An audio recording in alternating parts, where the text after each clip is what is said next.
Bien, buenos días de nuevo. Vamos a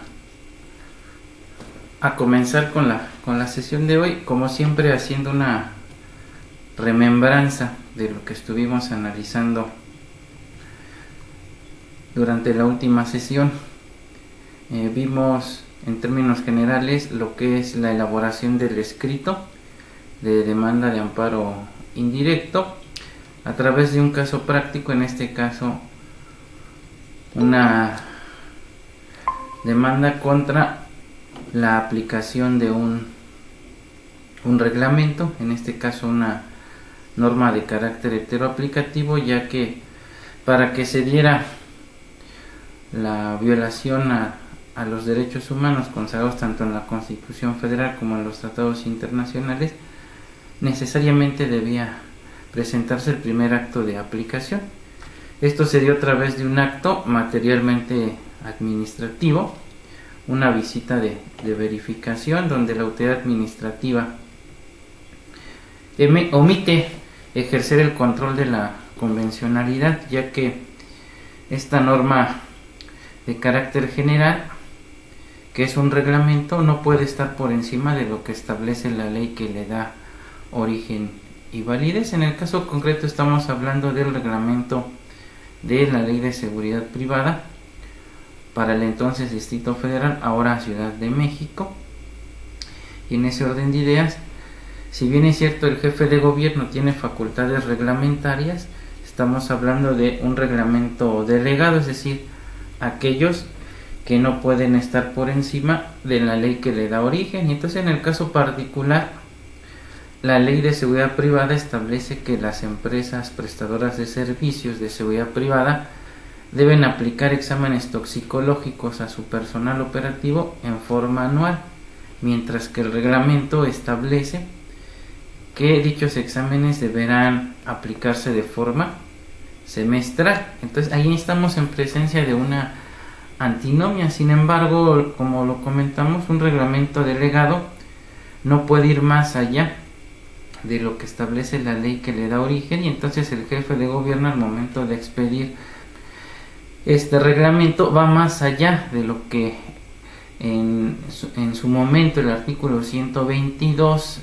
de la Constitución Federal le permitía en relación al artículo 89 fracción primera relativa a las facultades reglamentarias, en este caso del jefe de gobierno dentro de lo que es la Ciudad de México, y consecuentemente se invade lo que se conoce como el principio de reserva de ley, es decir, que solo el poder legislativo puede determinarnos qué es una infracción y cuáles son sus sanciones. En este caso, el jefe de gobierno está creando un tipo administrativo cuando previamente ya estaba establecido en la ley tanto el tipo como la sanción aplicable al caso concreto. Sin embargo, omite respetar dicho principio y crea su propio tipo administrativo, disminuyendo la temporalidad que en su caso otorgó la Asamblea Legislativa, ahora Congreso de la Unión, a las personas prestadoras del servicio. Y en ese sentido, entonces, la autoridad administrativa estaba obligada a ejercer el control de la convencionalidad de forma oficiosa, es decir, de acuerdo al principio pro persona, las autoridades no tienen la libertad de elegir cuál de las dos normas es la que debe prevalecer, necesariamente deben acudir a aquella que otorga la protección más amplia al gobernado. Sin embargo, la autoridad hace una interpretación contra persona y aplica la ley que causa más perjuicio, es decir, aquella que establece que la obligación de los particulares prestadores de este tipo de servicios solamente tienen 6 meses para aplicar los exámenes, y a partir de ahí entonces es que se formula la demanda de amparo. Obviamente, dentro de los conceptos de violación que se manejan, hay una violación al principio pro persona por estas cuestiones que estamos manejando, una violación al artículo 14 párrafo primero de la Constitución Federal, en virtud de que hay una aplicación retroactiva de una norma de carácter general en entero perjuicio del gobernado y una violación al principio de reserva de ley. Si bien es cierto, también hay sus excepciones en relación a los reglamentos extraordinarios o estas facultades extraordinarias que tiene el Ejecutivo. No estábamos en ninguno de esos supuestos, es decir, no estábamos hablando ni de comercio exterior, ni de suspensión de derechos y garantías, ni tampoco de reglamentos de policía y buen gobierno, donde de acuerdo a lo que ha establecido el Poder Judicial de la Federación, estamos en presencia de una norma que tiene el mismo valor y alcance que una ley. Es decir, este tipo de ordenamientos, sin pasar por un proceso legislativo, pueden estar por encima de lo que establece la propia ley e incluso derogarla y abrogarla, ¿no? Pero no estamos en presencia de estas facultades extraordinarias, sino de una facultad reglamentaria delegada, es decir, aquellas normas que no pueden estar encima de lo que establece la ley que les da origen, y esos son los argumentos que manejamos en los conceptos de violación.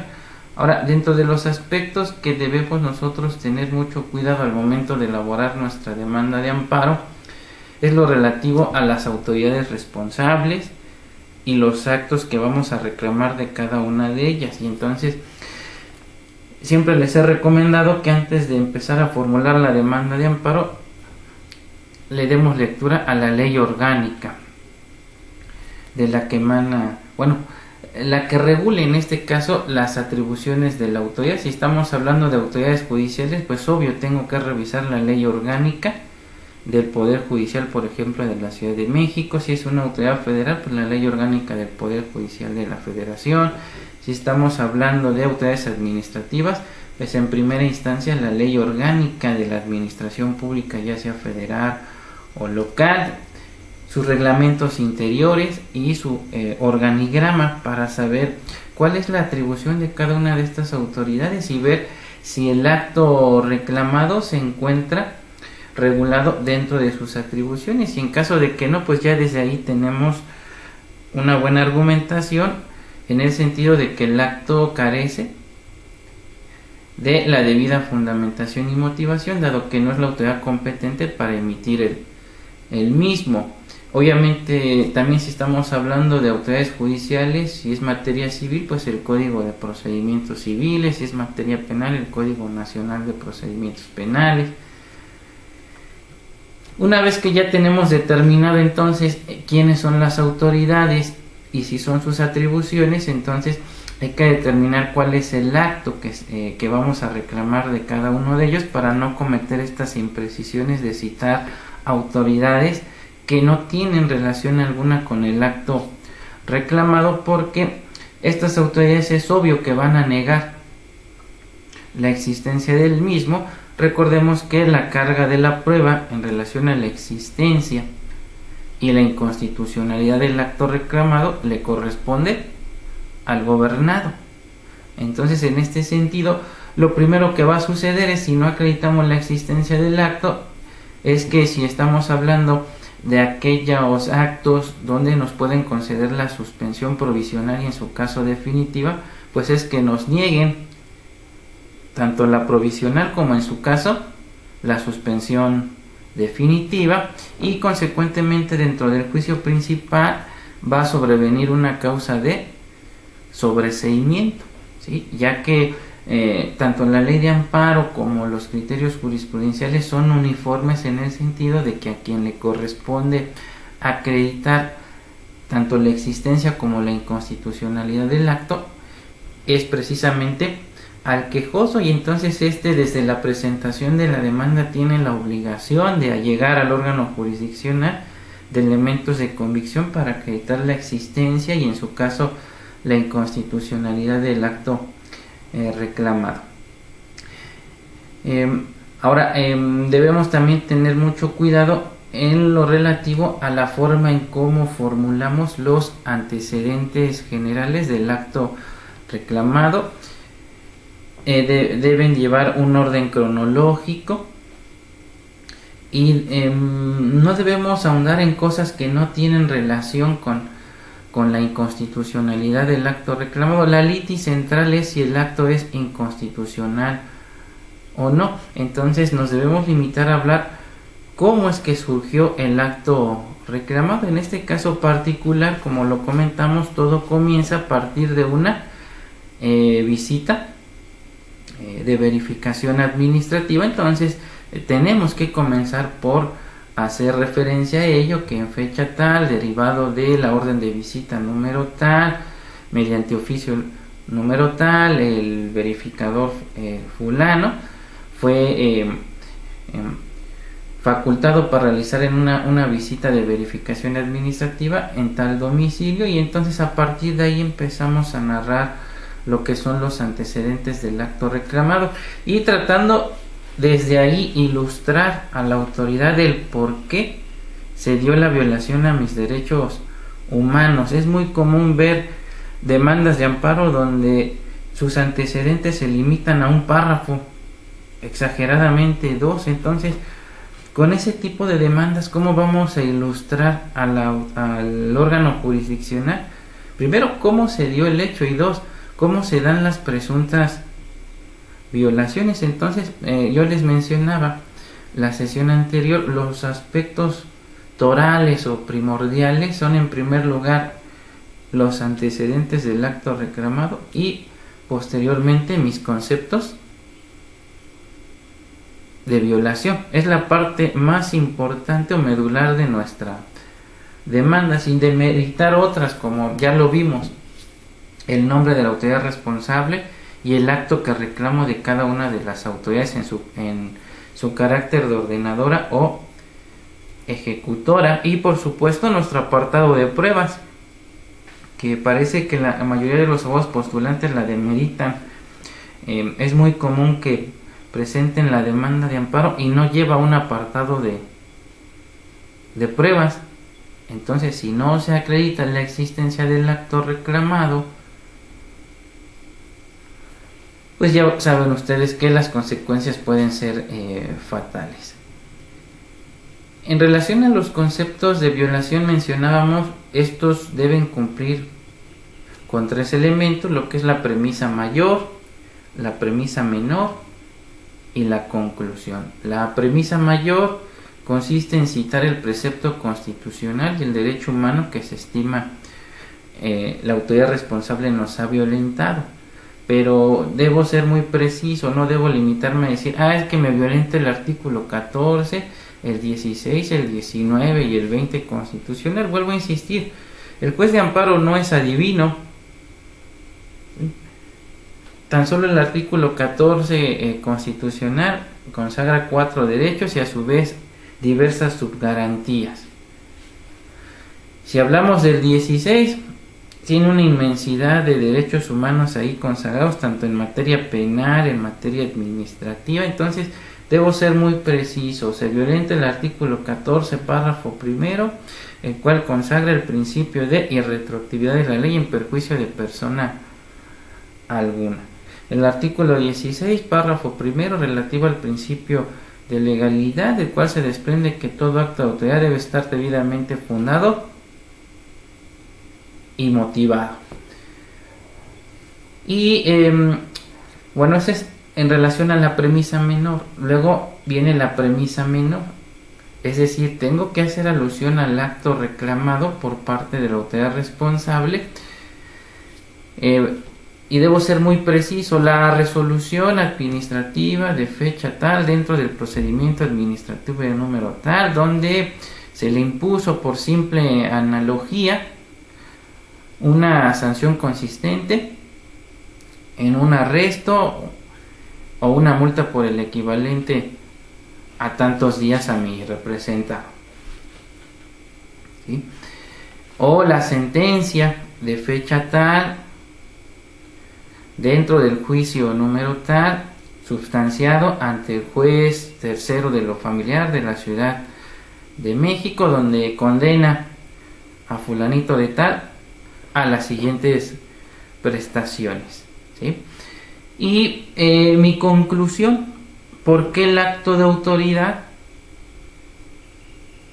violenta mis derechos humanos. Y entonces fue donde mencionábamos en el caso particular que la autoridad responsable violentaba en perjuicio, en este caso de la persona moral, lo dispuesto en el artículo primero, párrafo primero, segundo y tercero, en relación al artículo 133 de la Constitución Federal, por cuanto hace al principio pro persona y el relativo al control de la convencionalidad, ya que del contenido se desprende lo siguiente y empezamos a hacer ya nuestra argumentación jurídica en relación a que todas las autoridades tienen la obligación de respetar los derechos humanos consagrados en la Constitución Federal, así como en los tratados internacionales de los que México es parte.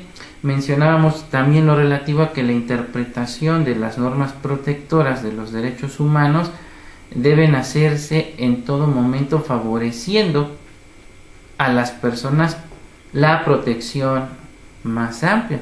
Entonces, en ese orden de ideas, la autoridad administrativa, al momento de emitir la resolución de fecha tal dentro del procedimiento administrativo número tal, tenía la obligación de optar por aplicar la norma que otorgaba la protección más amplia, que en este caso es la Ley de Seguridad Privada, inaplicando por ende lo que establece el reglamento. No obstante lo anterior, omite observar lo que dispone el dispositivo constitucional en comento y por ende violenta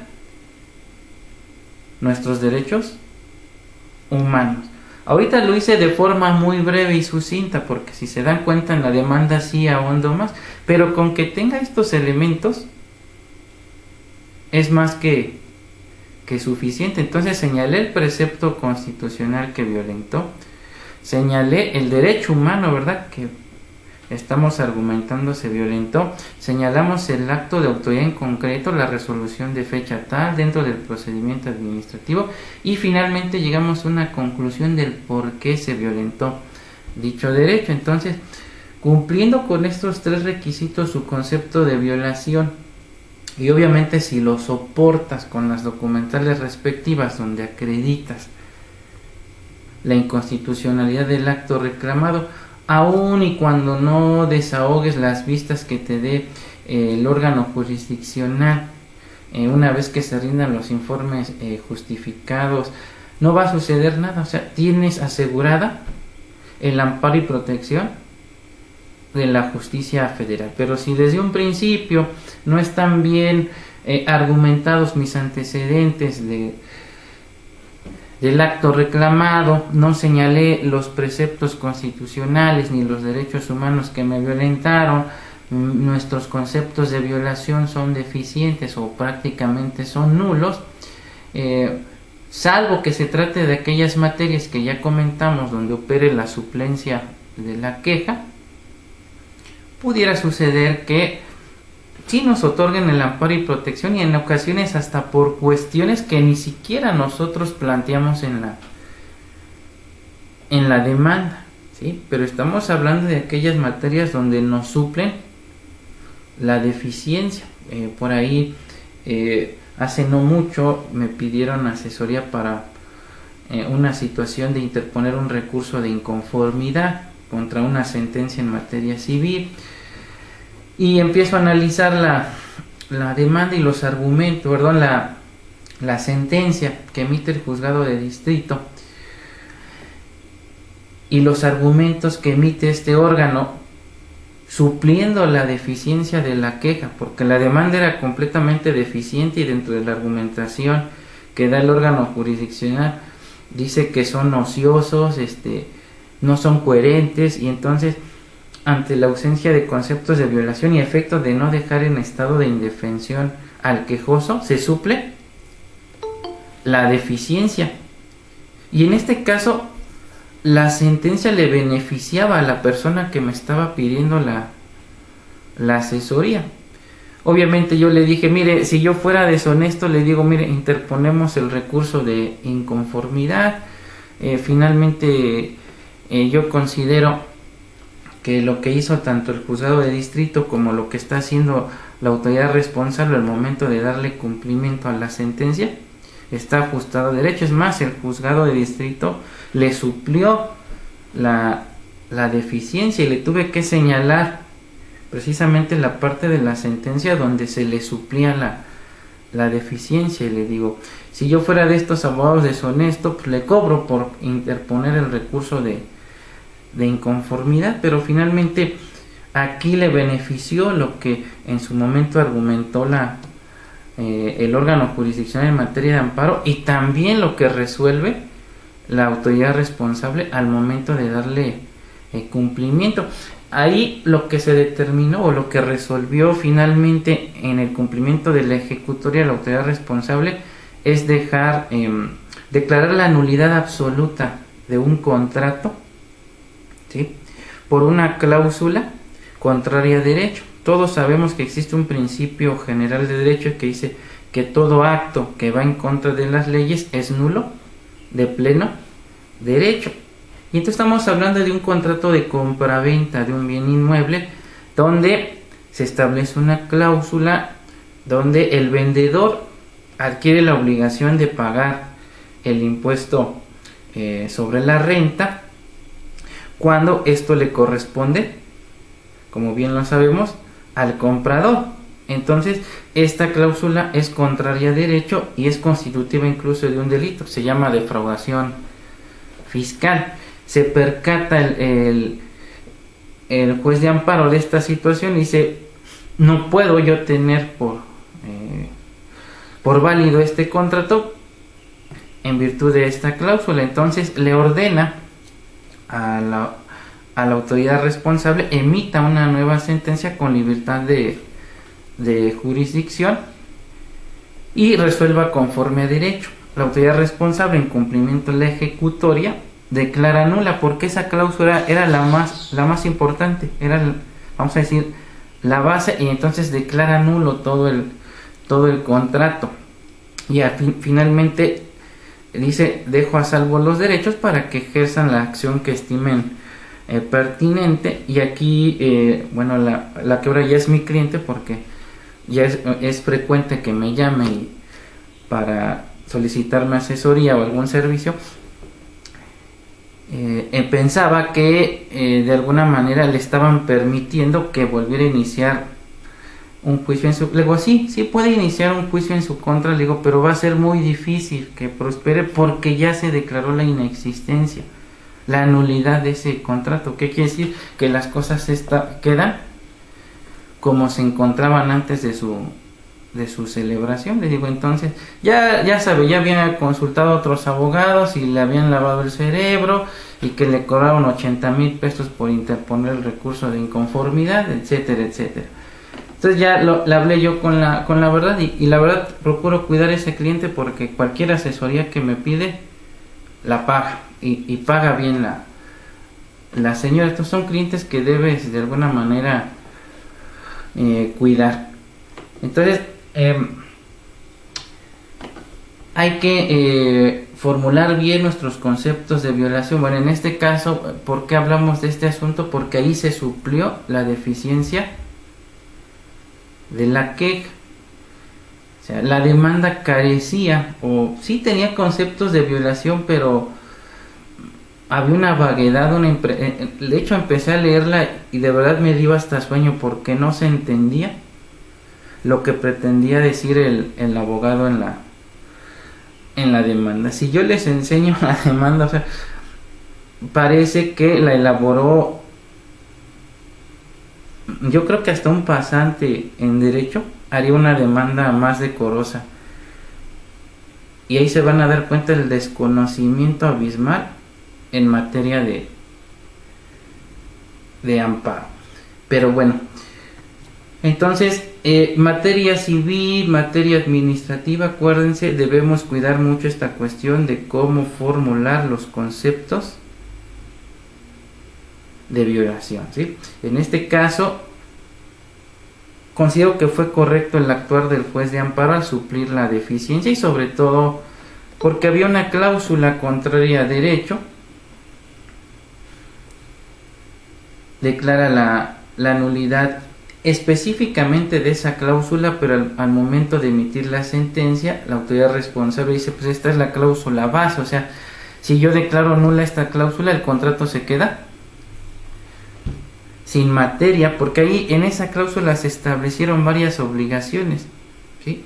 En ellas la entrega del inmueble y el pago de X cantidad, y ahí mismo se estableció que el pago del impuesto sobre la renta lo haría el vendedor cuando le correspondería al comprador. Entonces, al dejarse sin materia esa cláusula, pues afectas al contrato en general. Por eso es que es válido que la autoridad responsable en la ejecutoría de amparo declarara la nulidad absoluta de todo el contrato. Bien, en relación a las pruebas mencionábamos, no debo limitarme únicamente a decir, exhibo la documental pública consistente en copia certificada del expediente o de la sentencia, sino que tengo que precisar con qué lo relaciono, ¿verdad? Y qué pretendo acreditar. ¿Sí? Acuérdense que las pruebas deben cumplir con ciertos principios. Siempre los que tomaron clase con su servidor en la licenciatura, siempre les hablé de la teoría de la prueba, ¿no? De la idoneidad, la pertinencia de la prueba. Es decir, si voy a acreditar que la autoridad responsable omitió observar lo que dispone el artículo primero en relación al 133, pues mi prueba idónea y pertinente pues es la copia certificada de la sentencia, de la resolución, ¿sí? Donde obviamente quedan plasmadas las violaciones a las que estoy aduciendo. En este caso particular, por ejemplo, mencionamos lo siguiente: que ofrecimos como prueba para acreditar las presuntas violaciones la documental pública consistente en copia de la resolución administrativa de fecha tal dictada por la Dirección General de Seguridad Privada y colaboración interinstitucional de la Secretaría de Seguridad Ciudadana de la Ciudad de México, y mediante la que se impone a mi representado una sanción administrativa consistente en una multa por el equivalente a 301 veces la unidad de cuenta vigente en la Ciudad de México y que sustituye el salario mínimo de dicha entidad y que equivale a la cantidad de 21.575 pesos por presuntamente no presentar ante la Dirección General de Seguridad Privada y Colaboración Interinstitucional de la Secretaría de Seguridad Ciudadana de la Ciudad de México los exámenes establecidos en los artículos 20 y 21 fracción 12 del Reglamento de Seguridad Privada del Distrito Federal y ahora Ciudad de México, resolución que le fue notificada a mi representada en fecha tal. Con dicha documental se acredita lo expresado en todos y cada uno de nuestros conceptos de violación, pero sobre todo en la parte relativa a que omitió ejercer en forma ex oficio el control de la convencionalidad para determinar la responsabilidad administrativa de mi representada y sin observar lo que al efecto disponía el artículo fracción 12 de la Ley de Seguridad Privada del Distrito Federal, realizando así una interpretación contra persona en detrimento de los derechos humanos de mi representada al aplicar en caso concreto la norma que resultaba menos favorable. Entonces, ¿qué estoy haciendo? Estoy señalando que estoy acreditando con dicha documental, pero además la estoy relacionando con mis conceptos de violación y en específico en relación a que se omitió observar el control de la convencionalidad. ¿Sí? Pero además hasta citamos los preceptos legales, ¿verdad? Que en su caso omitió observar. La presunción legal y humana, en el mismo sentido de que la probanza anterior traerá como consecuencia que esta autoridad deduzca lo siguiente: que la Dirección General de Seguridad Privada y Colaboración Interinstitucional de la Secretaría de Seguridad Ciudadana aplicó retroactivamente en perjuicio de mi representada lo dispuesto por el artículo 21 fracción 12 del reglamento de la Ley de Seguridad Privada del Distrito Federal sin observar lo dispuesto por el artículo 35, fracción 12 de la Ley de Seguridad Privada del Distrito Federal. ¿Qué estamos acreditando entonces con esto? La violación al artículo 14, párrafo primero, como lo señalamos en nuestros conceptos de violación, y por ende una aplicación retroactiva en perjuicio de los derechos, en este caso del quejoso. Que el jefe de gobierno ahora de la Ciudad de México, al momento de expedir el reglamento de la Ley de Seguridad Privada, fue más allá de lo que le permite su facultad reglamentaria prevista por el artículo 122, apartado C, base primera, fracción quinta. Si ven, yo sí soy muy preciso en los artículos, digo, hay que darle una leída, analizar, pero debemos ser muy precisos, muy contundentes, ¿sí? Y 133 de la Constitución Política de los Estados Unidos Mexicanos, pues no respetó el principio de reserva de ley, consagrado en forma exclusiva a favor de la Asamblea Legislativa del Distrito Federal. Pudiera que ahondar más en relación a eso, pero ya lo hicimos, ¿verdad? ¿Dónde lo hicimos? En nuestro apartado de hechos. Ya le explicamos en nuestro apartado de hechos en qué consiste, incluso en los conceptos de violación, ese principio de reserva de ley y por qué se invade. ¿Sí? Porque el jefe de gobierno tiene facultades reglamentarias, pero en este caso particular hablamos de reglamentos delegados, ¿verdad? No de reglamentos extraordinarios. ¿Qué quiere decir? Que no pueden estar por encima de la ley que le da origen, ¿sí? Entonces, si el Congreso de la Ciudad de México decidió que estas empresas tuviesen un año, yo, jefe de gobierno, no puedo reducir dicha temporalidad, porque entonces estoy dando nacimiento a una nueva ley y consecuentemente violento, valga la redundancia, el principio de reserva de ley. ¿Sí? Acuérdense, principio de reserva de ley tiene su fundamento en el principio de legalidad en materia penal. Ya se los expliqué en la sesión anterior. Son 4 subgarantías o subprincipios que regulan el principio de legalidad. ¿Sí? El primero de ellos, principio de tipicidad. Para que una conducta sea constitutiva de infracción debe estar previamente prevista, ¿verdad?, en la ley como infracción, pero además debe encuadrar a la perfección, ¿sí? De ahí se deriva entonces el principio de reserva de ley. Solo el poder legislativo puede determinarme qué es un delito o qué es una infracción y consecuentemente sus sanciones. A contrario sensu, entonces, ninguna autoridad diversa al poder legislativo puede determinarme qué es un delito y qué es una infracción, ¿sí? Y luego viene el principio de exacta aplicación de la norma. Los jueces se deben constreñir a la exacta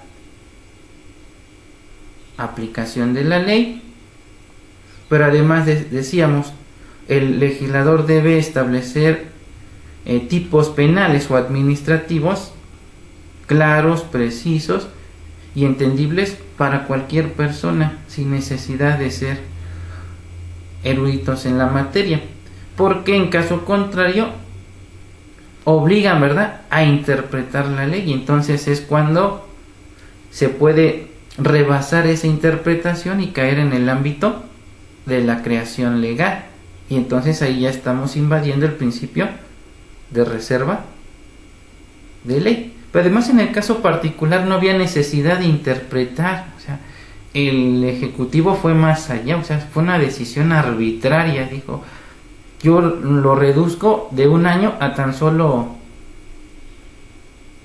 6 meses.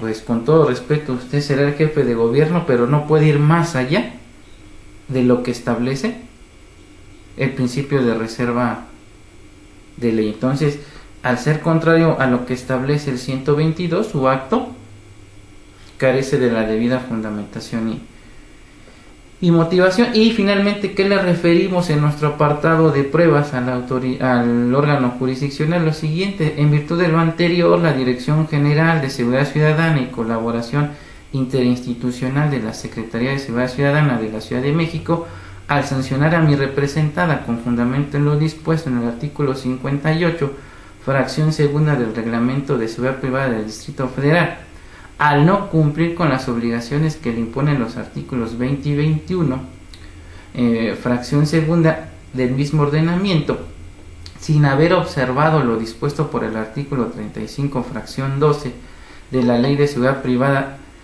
del Distrito Federal, violentó en perjuicio de mi representada lo dispuesto por el artículo primero, párrafo segundo y tercero, 14, párrafo primero y tercero, 122, apartado C, base primera, fracción quinta, inciso I, y base segunda, fracción segunda, inciso B, y 133 de la Constitución Política de los Estados Unidos Mexicanos, al no observar y transgredir los principios pro persona, control de la convencionalidad y retroactividad de la ley, así como el de supremacía constitucional. Entonces le vuelvo a reiterar al órgano jurisdiccional cuáles son los preceptos constitucionales y los derechos humanos que transgredió la autoridad al momento de emitir el acto reclamado. Aquí en este caso estamos hablando de una omisión. ¿Por qué? Porque omitió observar lo que establecía la ley y a su vez con ello omite observar lo que señala el artículo primero constitucional, al dejar de aplicar el control de la convencionalidad. Mencionábamos también que en relación a la suplencia de la queja, si bien nosotros vamos a procurar hacer nuestra demanda pues lo más loable posible, es importante, si consideramos que se nos pudiera ir algo y encontramos algún argumento que nos pueda ayudar a sustentar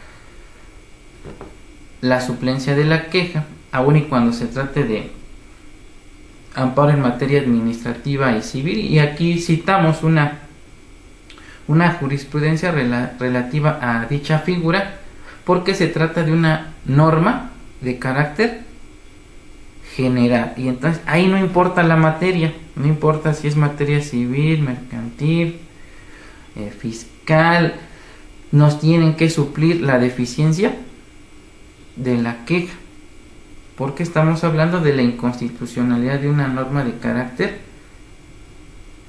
general.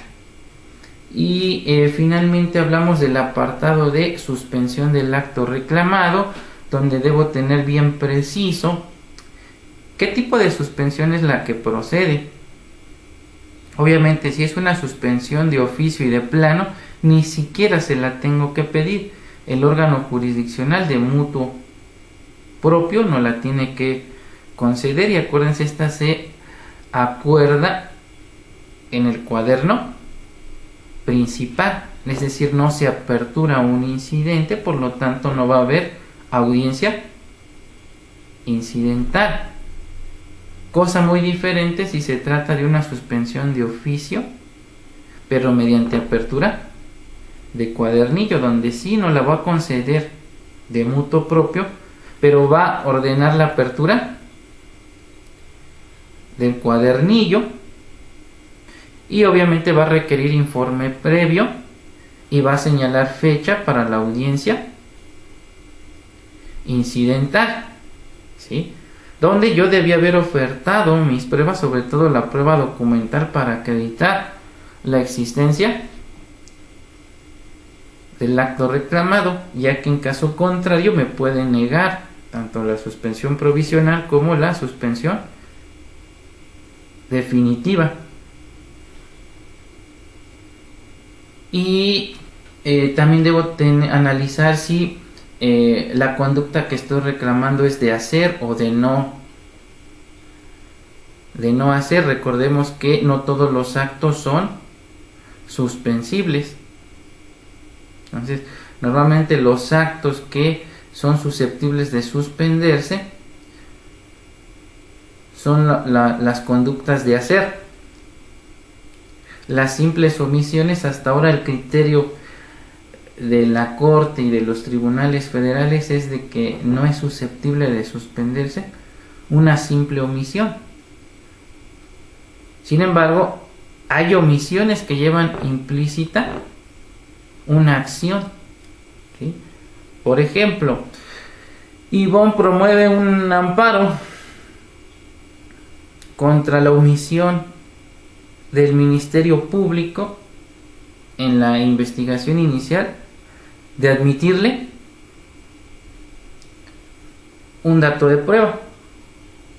Es una conducta omisiva donde podrían decir no procede la suspensión. Sin embargo, este acto puede acarrear una acción, porque al no admitírsela, posteriormente tendrá que emitir un acuerdo que se llama ejercicio o no ejercicio de la acción penal, y si no se le admitió este documento, pudiera afectarle esa resolución. Entonces, en ese sentido, sí podemos solicitar ahí la suspensión, que no se emita el acuerdo del no ejercicio hasta en tanto no se admita dicho dato de prueba, o en un procedimiento de carácter, en un proceso de carácter jurisdiccional.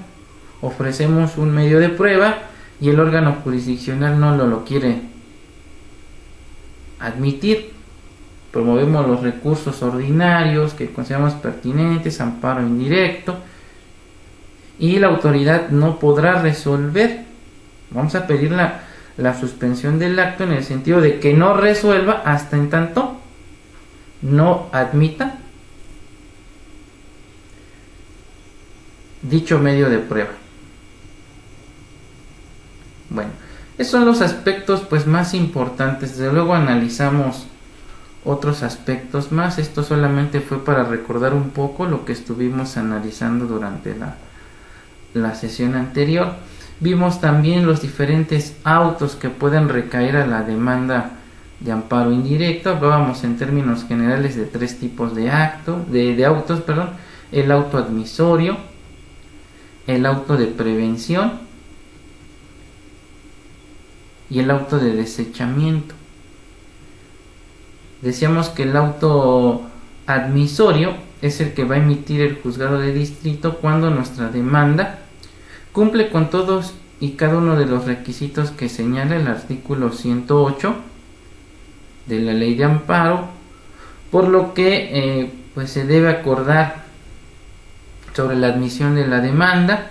El juez se declara competente para conocer del mismo, va a ordenar en su caso la apertura del incidente para lo relativo a la suspensión del acto reclamado, va a requerir informe previo, va a requerir informe justificado y va a señalar fecha para la celebración de la audiencia constitucional. En caso de que nuestra demanda no cumpla con los requisitos que prevé el artículo 108, de acuerdo a lo que señala el artículo 114 de la ley de amparo, se tiene que prevenir al quejoso por alguna de las siguientes circunstancias: que hubiera alguna irregularidad con el escrito de demanda, o sea, por ejemplo, no se señaló de manera correcta el nombre de la autoridad responsable y el acto que reclamaba de cada una de estos. Esto es muy recurrente,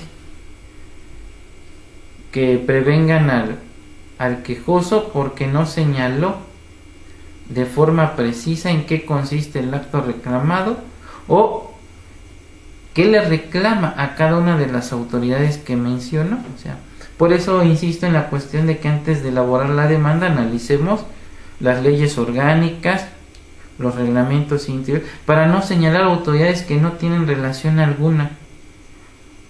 ¿Cuántas veces no hemos visto amparos donde señalan 15, 20 autoridades? Y de esas 20, solo 2 tienen relación con el acto reclamado. Entonces, de entrada, esto nos va a retrasar la secuela normal del juicio de amparo. Porque de aquí a lo que notifican a todas las autoridades, sobre todo si hablamos, por ejemplo, de un juzgado que tiene competencia mixta y donde la carga de trabajo es excesiva, pues de acuerdo a la disponibilidad que tengan los actores irán notificando a cada una de las autoridades. Al no estar notificadas, ¿qué va a suceder? Se va a diferir la audiencia constitucional y finalmente, como no tienen relación con el acto, va a surgir una causal de sobreseimiento. Entonces ahí debemos tener mucho cuidado.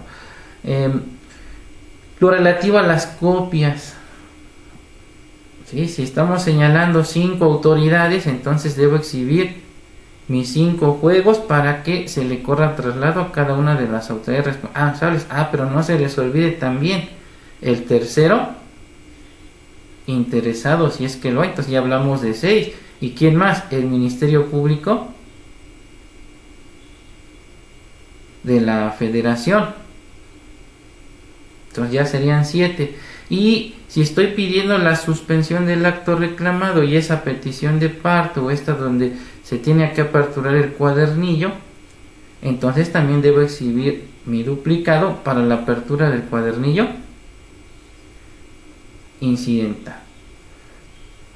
Salvo que se trate de estas materias que mencionamos donde opera la suplencia de la queja, como es tratándose de la materia agraria o en cualquier materia cuando por sus condiciones de pobreza o marginación el quejoso se encuentra en situación de desventaja con su contraparte, en materia familiar, sobre todo en cuestiones de niños, adolescentes, alimentos, ahí opera la suplencia de la queja. Aunque no hubiésemos exhibido las copias, el juez tiene que ordenar su expedición de manera oficiosa. También en materia laboral, ¿verdad? Mencionábamos tratándose del trabajador.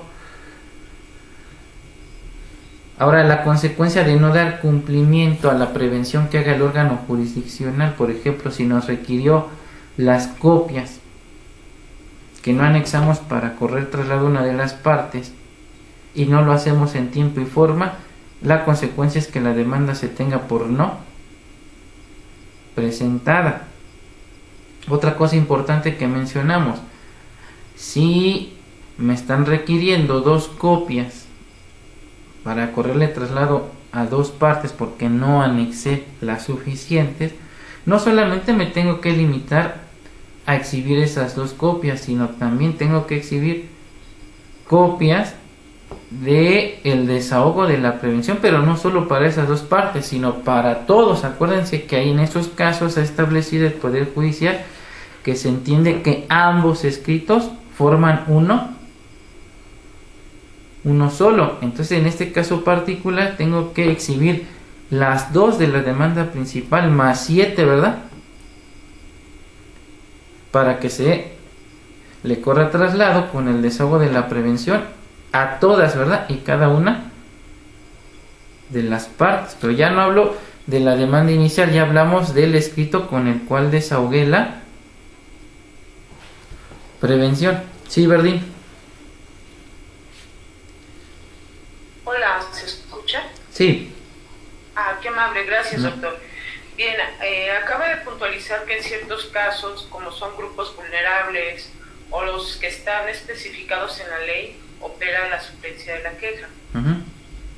Mi duda es si en estos tiempos de contingencia tenemos alguna jurisprudencia o algo que nos ilustre si de ciertas personas que no cubren esta calidad de vulnerabilidad puedan tener acceso a lo que es la suplencia de la queja. Gracias. Bueno, la jurisprudencia ahora es muy contundente, solamente es en los casos que prevé la ley de amparo, en específicamente es el artículo 79, donde se establecen los supuestos en los que opera la suplencia de la queja, y son los que mencionamos: materia penal, por ejemplo, tratándose de la víctima ofendido, el imputado, materia laboral, tratándose de los trabajadores, tratándose de derechos agrarios, núcleos ejidales o comuneros, tratándose de personas que por sus condiciones de pobreza o marginación se encuentran en clara situación de desventaja social,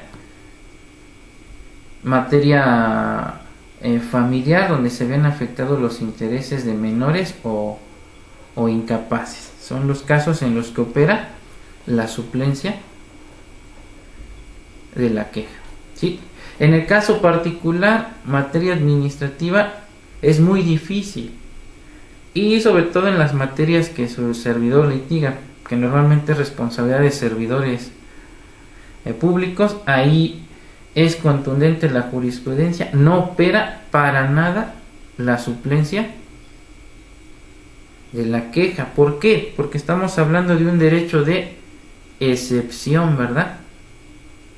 Acuérdense que los servidores públicos se rigen por sus propias normas. Entonces aquí opera el principio de estricto derecho, aunado a que ya vimos que el propio artículo primero constitucional señala una excepción tratándose de algunas conductas relacionadas con ciertos servidores públicos. Bien,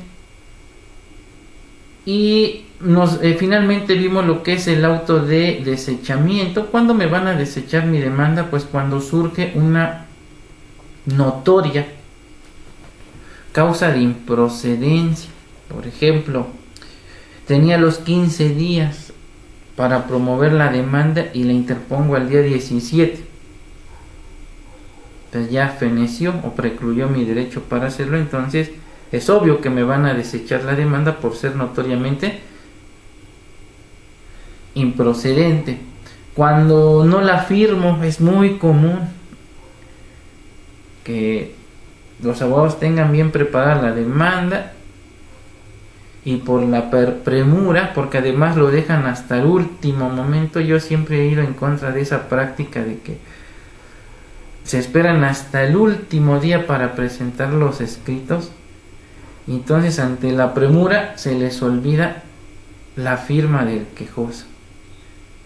Es obvio que nos van a desechar la demanda porque no hay voluntad y las consecuencias serán fatales. Si la presentaste en tiempo, no pasa nada, subsanas el error, ¿no? Pero si eres frecuente en el ejercicio de esta práctica de dejarlo hasta el último, no sé, he platicado con muchos de mis exalumnos y que ahora litigan y siempre dejan todo al último día, y le digo, pero ¿por qué insistes en esta práctica cuando puedes prevenir cualquier situación? Digo, somos seres humanos, pudiera irte, se te olvida algo y tienes tiempo para subsanar, pero bueno, esto ya es decisión propia. Ahora mencionábamos que las causales de improcedencia no pueden ser simples presunciones por parte del juez de amparo.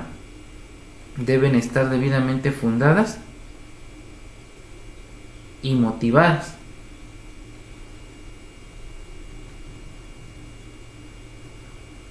Ok, bueno, eso fue lo que estuvimos analizando entonces durante nuestra sesión anterior. Consecuentemente, hoy íbamos a analizar lo relativo a la forma en cómo debe elaborarse el informe previo y el informe justificado, ¿sí? Es decir, no solamente vamos a ver cómo se debe elaborar la demanda. Es importante, muchos de ustedes son servidores públicos y consecuentemente en alguna ocasión van a desahogar un informe previo o un informe justificado, y debemos saber cómo desahogarlos, y sobre todo, tratándose del informe justificado, cómo vamos a sustentar la constitucionalidad del acto reclamado. Y tomo como base pues algunos de los informes que yo rendía cuando era servidor público. En este caso, cuando su servidor era juez cívico, pues era muy común que nos promovieran el amparo contra el famoso programa Conduce sin alcohol, vulgarmente conocido como alcoholímetro. Pero antes de empezar a desarrollar cómo se debe elaborar este documento, vamos a precisar entonces en qué consiste el informe previo y cuál es su diferencia con el informe justificado.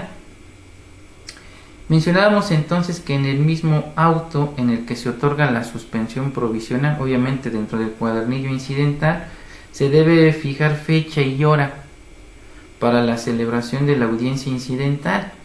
En ese orden de días se debe notificar entonces a las partes, requiriendo a la autoridad responsable para que rinda su informe previo dentro de las 48 horas siguientes a su notificación, y que se debe acompañar copia de la demanda y de los anexos que se estimen pertinentes. Esto desde luego con fundamento en lo dispuesto en el artículo 138, fracción tercera de la ley de amparo.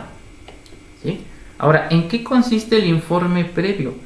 El informe previo es el documento por medio del cual la autoridad responsable va a contestar respecto de la solicitud de la suspensión del acto reclamado, y en este documento va a expresar o se va a limitar a referir si es cierto o no el acto reclamado, pero además puede acompañar todas las pruebas que en su caso estén permitidas por la ley, y se denomina informe previo, a diferencia del informe justificado que también rinde la autoridad responsable, en el sentido de que este se va a anexar al cuadernillo incidental y consecuentemente va a ser tomado en consideración en la audiencia incidental como base para el otorgamiento de la suspensión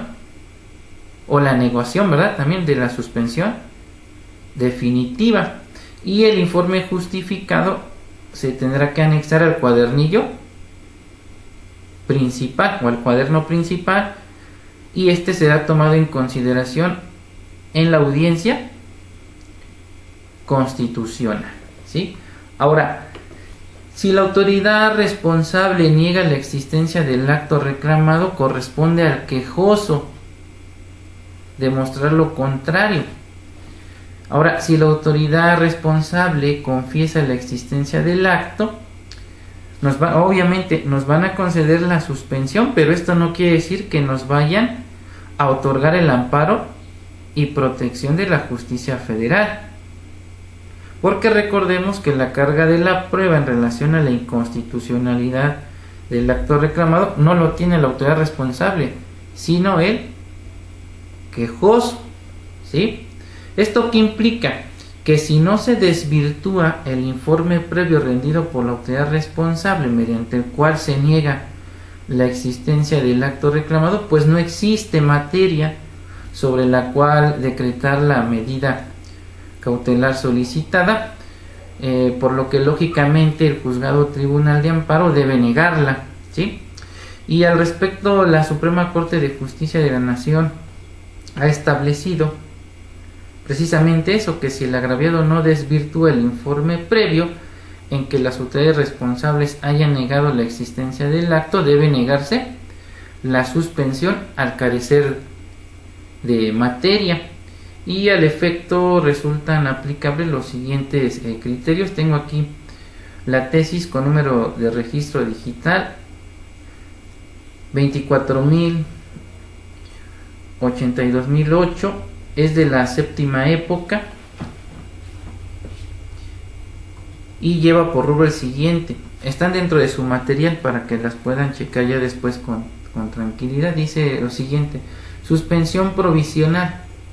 No basta con solicitarla para que su otorgamiento sea obligatorio, sin acompañar a la promoción con ningún medio probatorio que permita apoyar la presunción de que se llenan los requisitos de procedibilidad, entre paréntesis suspensión provisional, contra el desposeimiento de un bien cuya posesión se dice tener sin demostrar la misma con ningún medio probatorio. Entonces, ¿qué se desprende de lo que estamos comentando? Que si nosotros no acompañamos desde un inicio a nuestra demanda con los documentos, por ejemplo, para acreditar nuestro interés jurídico o legítimo, así como la existencia del acto, nos van a negar tanto la suspensión provisional o, en su defecto, la suspensión definitiva. ¿Sí? Entonces, importantísimo que desde un inicio acompañemos de las documentales correspondientes nuestra demanda de amparo. Ya lo habíamos comentado, a veces va a suceder que no las tengo a mi disposición porque la autoridad responsable se negó a otorgármelo. Por ejemplo, en materia de justicia cívica es muy común que el juez cívico no quiera otorgarte copia del expediente. Entonces, bajo protesta de decir verdad, manifiesto que no cuento con la documental respectiva, dado que al momento de hacerse la solicitud el juez cívico lo negó, por lo que solicito entonces al órgano jurisdiccional requiera a la autoridad responsable para que remita copia íntegra del expediente administrativo. Pero si no hago ninguna manifestación, pues ya sabemos que las consecuencias pueden ser fatales, ¿no? En este caso tienen una ventaja, como estamos hablando de una suspensión de oficio y mediante apertura de cuadernillo, pues nos van a conceder la suspensión provisional. Además de que de cierta forma hay certeza de la existencia del acto, porque acuérdense que en el amparo contra este tipo de detenciones lo que se ordena es que se traslade el actuario al lugar donde se encuentra privado de su libertad y se le pregunte